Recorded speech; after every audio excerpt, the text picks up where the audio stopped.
Ito, nandito yung butas niyan mga kalapatids. May secret butas tayo dito eh. Ayan o. May cabinet tayo dito. Makikita natin yung laman ng kisame dito eh. Ayan. Ayun, naka-screw lang yan o. Kabilaan. So, secret lang to eh. So, tayo. Bubuksan natin itatay madla.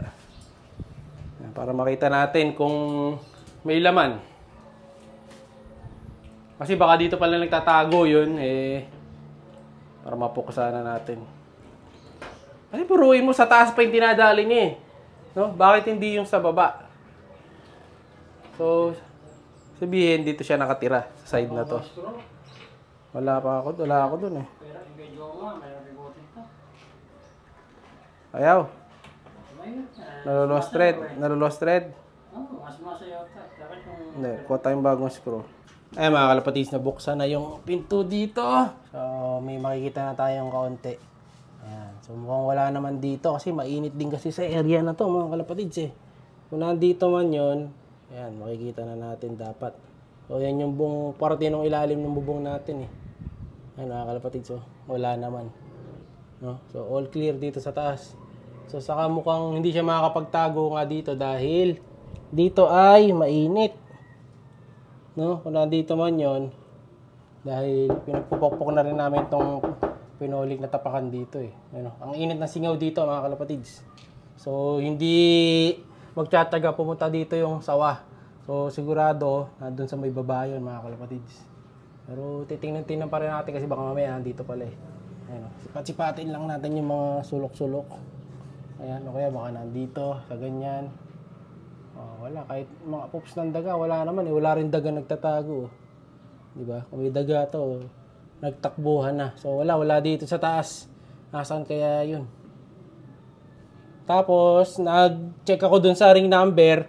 Yung nadali pala ng sawa, mga kalapatids. Eh, yung nakalaban natin nung nakaraan sa South. So, kasama yun nung pauwian na si John Alden. Yung checkered, ito, yan. Para daw maglulugon yung checkered natin, mga kalapatids. Ayan, mga kalapatids, yung checkered, no? Kasi kung maglulugon yan, mga kalapatids, ayun, lumanding na sa taas. Kung maglulugon yung checkered, eh, hindi makakatapos yan. Kasi South race ngayon, eh. Mas malayo. Mamaya, puntahan natin.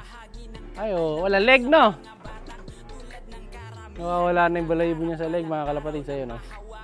So, mamaya, pagpasok, hulihin natin. Pakita ko sa inyo, ha? So, desisyonan nyo para makita nyo.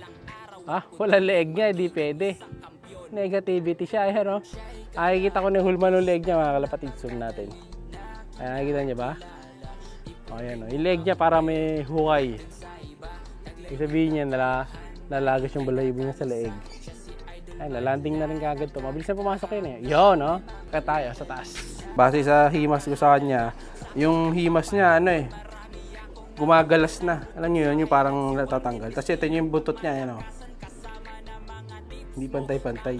Tapos yung leeg, ito yung sa leg niya, mga kalapatids. Ayan yung sa leg niya. Ayan o, yung likod ng leg niya. Mukhang hindi pwede. Ayan o, ubos sa leg eh. O, pinakita na niya kagad sa atin. Although yung bagwis niya, kompleto, kahit naka-pedering to, lulugon pa rin eh, yung katawan eh. So, mahihirapan. So, ayan, kung papahinga na natin muna siguro to. Itong si checkered. Si Alden na lang ang lalaban para dito sa atin sa Dreamlock. So, sayang to, kita nyo naman, oh, likot-likot niya, no? So, kaya ito, bala ko talaga isali to sa hagad duluhan eh. Dahil solid talaga siya. Maliit lang na ibon. Pero kung hindi talaga pwede, kaysa mawala lang siya ng walang kalaban-laban, eh, hindi na natin i-entry, mga kalapatids, no? May mga susunod pa naman na season. Naka-double banded pa naman niya. Kita nyo yung sing-sing yan. Dalawang kalabang kasali niya, mga kalapatids. Main club saka yung sister club yung sinalihan natin sa kanya, no? Pero kung hindi talaga pwede, sayang lang kasi babayad natin, sayang yung entry, gagastos to ng halos 3 to 5K depende sa sasalihan natin eh. Maliit pa yun, mga kalapatids. Makalaban yan, mga kalapatids. Tinigil natin dahil naglugon. Yung pala, makakain pala siya ng sawa, no? Yan, tinigil nga natin yun para sana ligtas siya na hindi mawala dahil nga lugun-lugun siya. Kaso nadali pa rin. So, lalagay ko muna yung CCTV dun sa likod. Tatanggalin ko isang CCTV namin sa bahay. Lilipat ko muna sa kabila para yun yung magamit natin. Siya si Idol Madla, nakakahanga.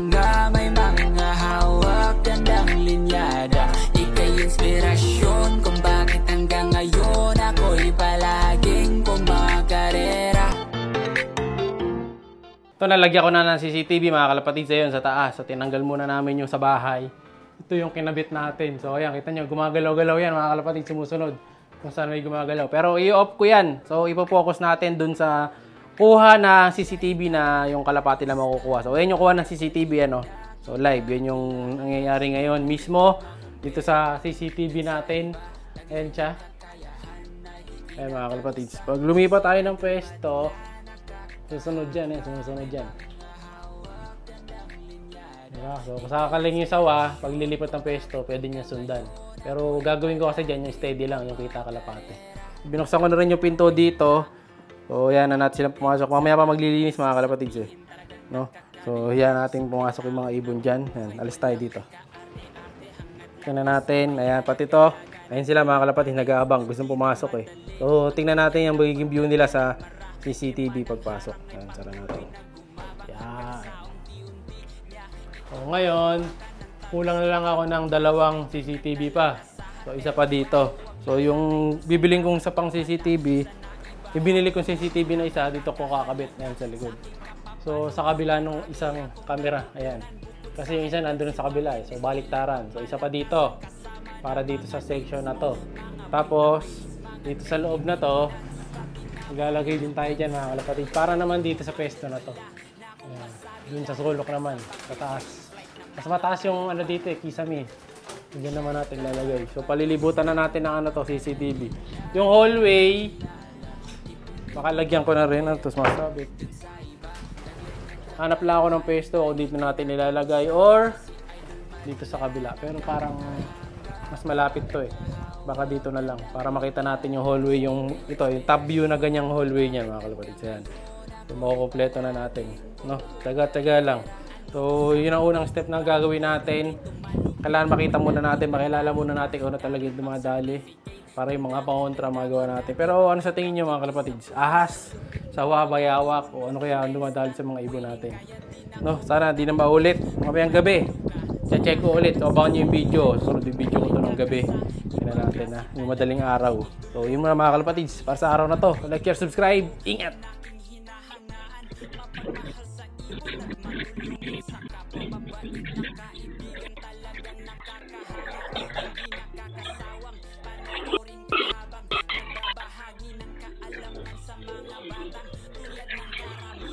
Siya'y kalapatistang napakagaling na kinakilala.